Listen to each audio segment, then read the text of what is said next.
Welcome everyone to Dr. Emmett Emery Sr. You Better Stand Your Watch podcast. As we start into the month of May, I'd like to say happy birthday to my grandson, Emmett Emery III. We call him Little Emmet. His birthday is next Wednesday. You didn't think I remember. Next Wednesday is his birthday. And happy birthday to you, grandson. Today we're going to talk about complacency. Yes, complacency. We all have it. Some call it procrastination. Some call it laziness. Some call it not motivated. No, it's called complacency. Complacency means a feeling of smug or uncritical satisfaction with oneself or one's achievement. Complacency means marked by self-satisfaction, especially when accompanied by unawareness of actual danger or deficiency. Marked by complacency, self-satisfied. On a line spectrum, we can identify three main points of complacency. You can say unconfident or doubtful, lacking in confidence or being unsure. Always doubting yourself.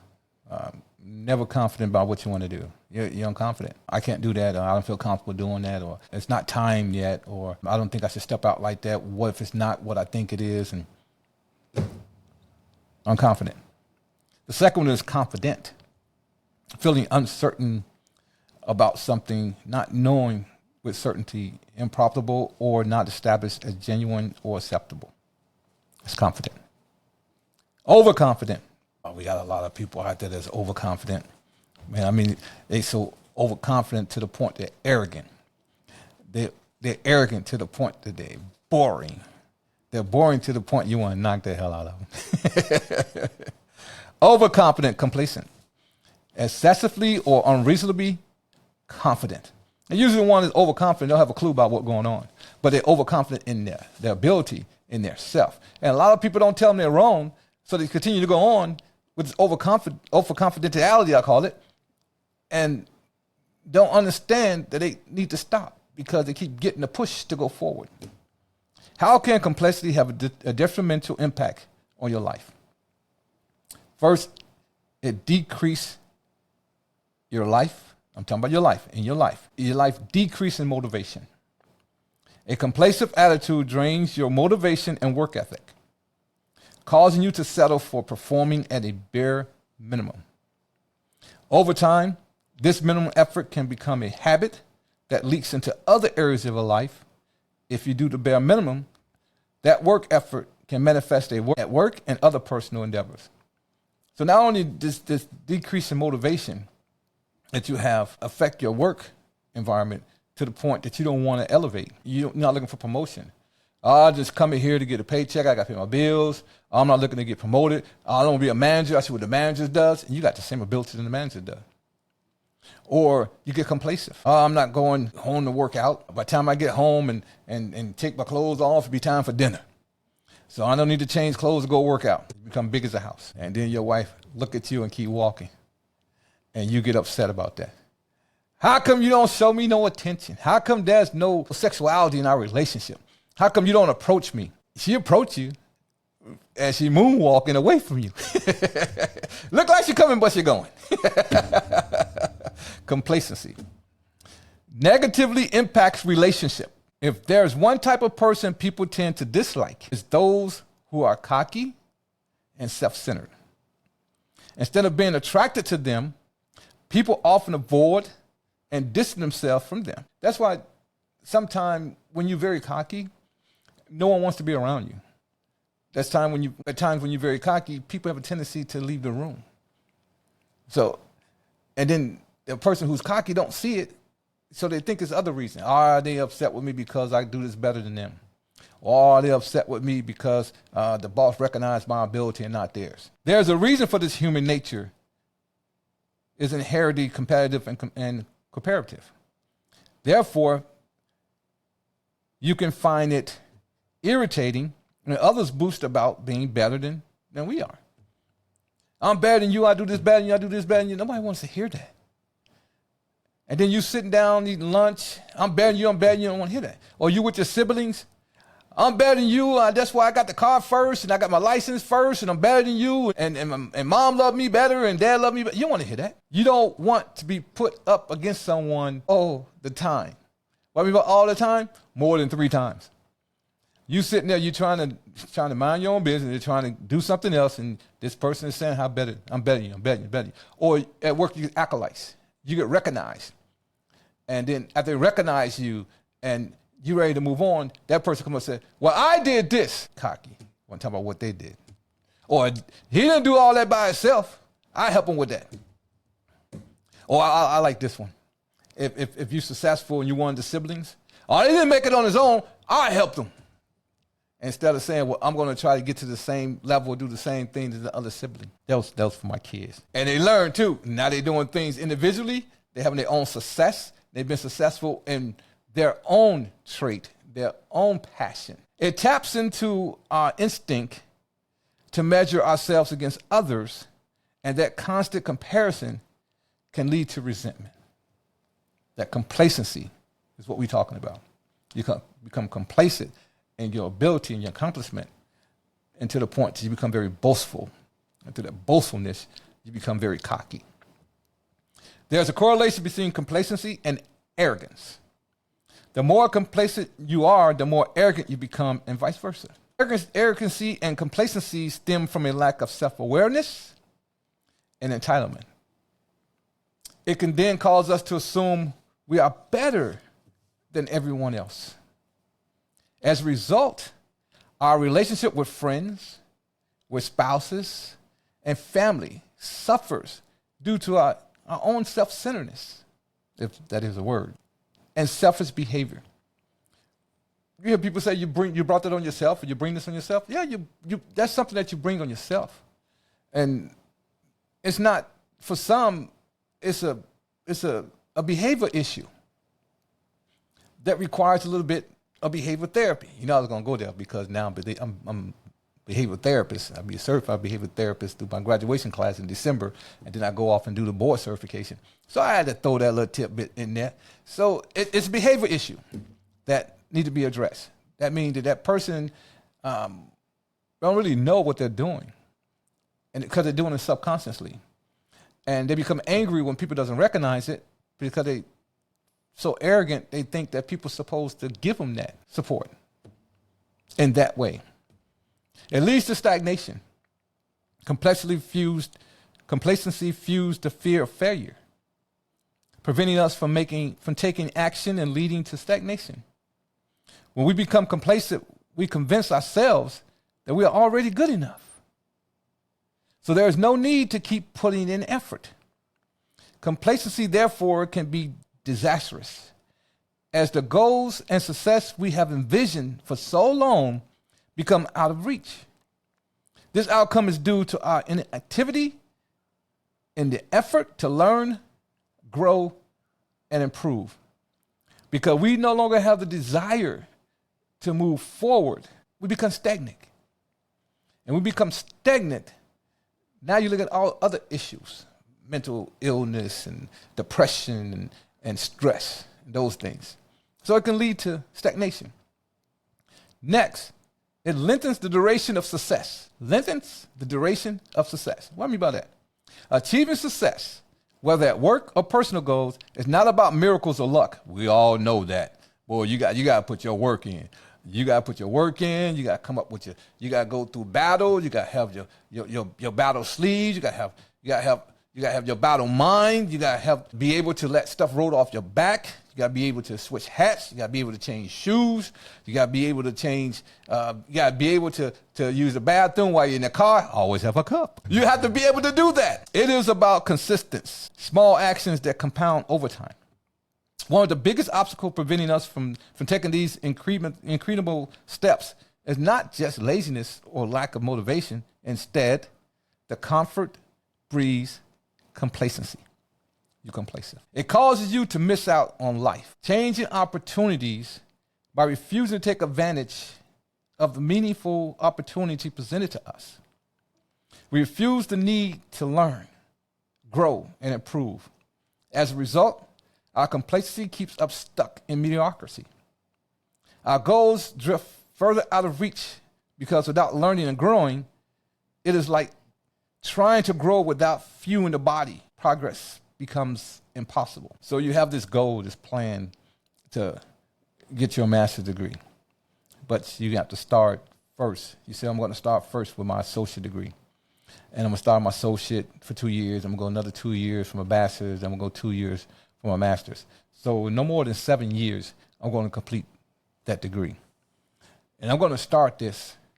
It's September now. I mean, it's June now. You're going to say, I'm going to start this in August. August come, you don't start it. You say, well, I got time. I'm only 25 years old, so I got time to get the education. Someone asks you, why didn't you start it? Oh, because when I went to register in August, they said registration started in June, July. You knew registration started June, July, but complacency. So that term passes. Then the next term comes up in January. And they send you information in November, October, November to register for that next term. You say, I'm going to do it because I want to make sure I get my master's degree in 6 years. That time come, you don't register. So now you just put your future on hold. You put what you might have obtained from that bachelor's degree as far as employment on hold because you don't know. You don't know. You might put on hold from your workplace saying if you got a bachelor's degree or a master's degree, then you elevate up to the next level. But you put that on hold. You're in the military and they tell you in order to be, you want to be a chief petty officer, you want to go, I'm talking Navy now, you want to be a chief petty officer, you want to go up to CWO or you want to be an officer, that you got to have a bachelor's degree. Well, you putting off, you don't get that degree, you don't get that promotion. You don't get that promotion, you don't get the extra funds or what comes with that promotion because you put off. And then you're looking at people behind you, look at people that started later than you, 3 or 4 years later than you, who bounce over you and get those promotion, finish that degree because you was complacent. And then you become angry at the other people. Well, it's not their fault you decide to become stagnant. It's not their fault because you're complacent. And then what happens? You become complacent, you don't move forward, you get put on hold, and individuals that start behind you or individuals that you mentor, they go past you. And they end up being your boss. Then you become frustrated and upset. How did that happen? Or they're not promoting me. They're not doing this. You know the criteria for promotion because you probably explained it to them.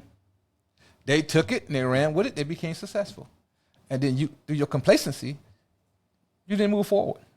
I know I'm talking to someone. So it caused you to miss stuff on life. Changing opportunity by refusing to take advantage of the meaningful opportunity presented to us.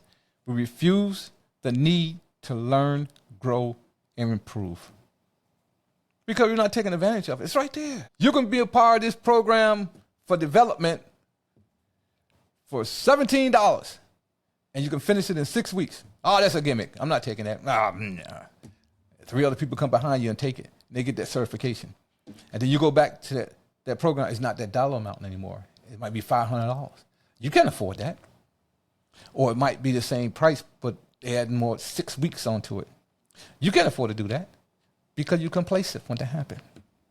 Or you didn't do your research to find out if it was legit or not. As a result, our complacency keeps us stuck in mediocrity. So you stuck is where you are. If you're driving a truck and you're garbage, they got another name for it, but we're going to use the old school name. You're a garbage truck driver, and all you have to do is take a couple of exams, and you're no longer a garbage truck driver. You're a supervisor, and you stay in the building. Well, you refuse to take those exams. Why? You feel that you might fail. And if you fail the test, you don't even want to know that you failed the test. You might think you're ignorant. If you fail it once, get back up, take it again. If you fail it twice, get back up, take it again. You might pass it a third time. The goal is to get off that truck and get into that office. But complacency causes us to be stuck in mediocrity. Our goal drift further out of reach because without learning and growing. So you're not learning, you're not growing, you're just sitting there. And if you're driving that truck too long, you're sitting there gaining weight. So now you become fat boy or fat girl. And you got to take that home. And truck drivers and people who drive those trucks well, I don't care if they're garbage trucks, moving trucks, whatever trucks. If you sit too long and you don't do any activity afterwards, then that weight stays there. And then because you're involved with driving trucks, sometimes it takes all your time. You can't go to the gym afterwards. Or you're so tired you want to do it. So the goal is to start at that level, then move up. Also give you more time at home. Our goal drift further out of reach because without learning and growing, it is like trying to grow without fueling the body. Progress becomes impossible. Why? Because after a while, it becomes a mental issue. We become stressed. We become depressed. We become unmotivated. There's no movement in us anymore. Only movement we have is to get that beer and turn it up. Only movement we have is to get that chicken and eat that chicken wing. Only movement we have is motivated to hang out with the buddies. Only motivation we have is to just sit on the couch or lay back in the lazy boy or just lay in the bed on our time off because we're stuck in mediocrity at work or in our life and we don't want to move forward. We don't want to get out there and spend time with the kids. We don't want to get out there and go and be active with the wife, or with the husband. So what the kids do? The kids go spend time with the other kids who spend time with their parents. The spouse goes spend time with their friends who spend time probably with their spouses, and you left out. But you don't care because you're complacent. Puts you in danger, physical danger. Your ego may bring confidence, but this is only unchecked confidence built on false lies, blinding you from hearing what you need to hear. That's right. You close your ears to it. You feel attacked. You don't want to hear it. That person attacked me. Why does that person keep coming after me? Why is that person concerned with my life? Why is that person worried about what I'm doing? They need to worry about themselves. They need to know about their spouse. They need to worry about their kids, put their kids in check. They need to worry about themselves. They need to worry about getting promoted. And you ain't promoted. You don't have your kids in check. You're not living those same lives you're telling you wish someone else lives because you're complacent. Your ego may tell you how smart and experienced you are when this might not be true at all. You're living in this cloudy world. You convince yourself that you this guy. You convince yourself that you are better than everyone else. You convince yourself that you are the needed one and people need to come to you and you don't go with nobody else. You convinced that all the information that you have, you keep it to yourself because if you give it to someone else, they're going to be better than you are and you have to be the person. Convinced. As a result, your complacency causes you to become dismissive of others, ignore rules, and lose awareness of your surroundings. This reckless behavior does not just hinder personal growth. It can also create serious risks, endangering yourself and those around you. Puts you in a state of suicidalness. Yeah, I'm creating a lot of words, huh? It sounds good, though. It puts you in that condition. And a lot of people don't understand, even though their mind states that no one has to worry about me. I'm no longer anyone concerned. Let me just remove myself. Well, you're not around to see it and hear it, but you become someone concerned. You become someone's issues. You become someone else's problem because that someone else might be attached to you from the heart, totally in love with you, totally support you, totally have your back. And because your complacency and the cloudiness that came from it and the disconnect that you have from it, you don't see it. So if you see someone who's very complacent, don't encourage it. Talk to them. Let them recognize through your eyes that they are complacent.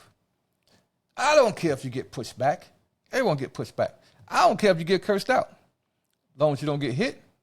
If you get hit, hit back. Don't be no punk. Don't you come approach nobody about complacency and you can't stand your ground. But that person needs that. I'd rather a close friend of mine, if I go to them and say, you are very complacent, you lack motivation, and that's pissing me off, and they get mad and they're ready to fight, at least I know they're here. They haven't committed suicide. They haven't left me. They're not listening to me. They're physically trying to fight me. But I know if they're complacent, they ain't going to last that long. That's not going to be so tired. But they have movement. And then once that altercation is done, then they will listen to me. And they respect the fact that I didn't just leave them. I didn't just turn away from them. I was there for them when they didn't want me to be there. Complacency involves not only that person who's complacent, but that person who's close to that person that's complacent. Don't let that person go down that dark road and you're not there to try to help that person either come out or prevent them from going in. Not cool. Directed behavior does not just hinder personal growth. It can also create serious risks, endangering yourself and those around you. Now, I know I just said it. I want to say it again so you understand it. Now, a lot is made of the up-and-coming millennium generation. More and more young people we're hearing are lost and adrift, unable or unwilling to move out of their parents' homes, get their own jobs, careers, health insurance, and so forth. And then we wonder, what is going on with this? What happened to that generation? How did that happen? Who's to blame for it? Teachers, parents, social media, society. We're not telling the generation what we told the other generation. We tell the other generation, you need to know who you are. You need to find out who you are, know you are, what you want to do. We told them that. Or we tell them, you're going to be a lawyer, or you're going to be a doctor, or you're going to be a professional athlete. I'm going to put you in basketball, and I'm going to put you in baseball. I'm going to let you try these sports out. Your academics is good in school. I'm going to give you piano lessons. I'm going to give you violin lessons. You're going to be successful. That we told my generation and the previous generations. We gave them encouragement. They weren't complacent because we told them, basically, in order to eat, you have to work. Don't rely on someone else. Or I have an inheritance, or I have money saved up for you, but you're not going to get it till you go to college. Or you're not going to get it till you finish college. That's motivation. We're not doing that for this generation. This generation, we're doing differently. If you scratch the surface with such an individual, you will also find a sense of complacency. On the surface, it's depression. The person appears and often sincerely is unmotivated, not ambitious, not driven. But you'll often find in such cases a kind of chip on the shoulder resentment. They mad at everybody, and they don't know why. They angry at everyone and don't know why. They go out and get a job, and they're there for 2 or 3 days, and then all of a sudden they stop. Their mother, their father asks them, why you not working? I didn't like that job. Well, I didn't like that boss. And then go in that same room that they've been in since they was age 8 because they don't want to leave mommy and daddy's house. And the parents don't say anything. That's my child. Whatever my child needs, my child going to get. What happens if you pass away? Then what happens? Parents, you passed away. God forbid, car accident or anything like that, and both of you leave at the same time. You hindered that child. They'll probably make it later in life, but they're going to struggle because of complacency. But you often find in such cases a kind of chip on the shoulder, resentment, or sense of entitlement arising from this sense of complacency, from the false belief that one is more qualified to engage in the pursuit of values than one has really taken the time to become. You could be a basketball player. Stick them in a camp, and that's it. They never learn any skills from that camp. They're just playing around in that camp. They never get any talent from that camp because that parent haven't put in the work to make sure they go to series of camps, or they out there helping that child like back in the day. Back in the day, I had my son shooting 100 free throws. I had my daughter shooting 50, 75 free throws. And didn't work out. And then we run up court, pulling up short jumpers, boom. And then we shooting free throws.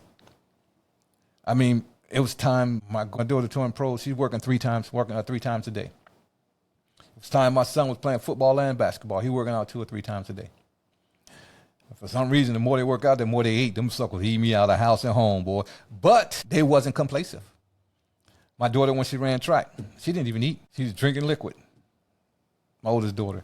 So they wasn't complacent. But that was what we did back then. But now, it's not that way. I think we're more concerned about what would happen if we challenged that child and that child go tell someone else we're doing something we're not doing. If you touch me, I'm calling the police. A child telling a parent, you can't put your hand on me, you blah, blah, blah, blah, cursing out the teacher, and the teacher afraid to say anything to the student. We was younger boy, we had, in the Catholic school, Say something wrong, you got hit with a ruler, you got slapped in the face. They call them Catholic schools. They said the nuns is the nicest lady you want to meet. Not no schools they wasn't.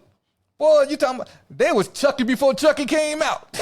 Many of these millennials were exposed to parents, teachers, and others who reinforced for them the false belief that they are not only entitled to the vast amount of wealth and accomplishment around them, but that such plenty comes into existence for easier than it really does or can. So they think they don't have to work hard for it. They think that they can depend on someone else for it, that someone else is going to get it to them because their parents have been giving it to them. No complaints. I can't go out and get a job because I don't have a car. Buy my car. I can't go out and get a job with the car because I don't have money to put gas in the car. Give them money to put gas in the car. They go get a job. Why are you here? You've been working. I quit that job 2 weeks ago. Didn't tell you. You don't say anything. Or you might say, you need a good job and you need to contribute to the household, and that's it. They're like, okay, all right. That'll die down. Or they go and put the headset on. Play the video games. Because you're afraid to put your hands on them. You don't really have to put your hands on them. All you got to do is just motivate them, so to speak. I didn't really have to put my hands on my kids. You know, I took the belt and spanked their little butt until they got a certain age. Then after that, I told them, we can go toe to toe. You look grown. See, I'm sure if I hit you, bounce down, you bounce back up, I can hit you again. You want a shot at the title? I said, come on.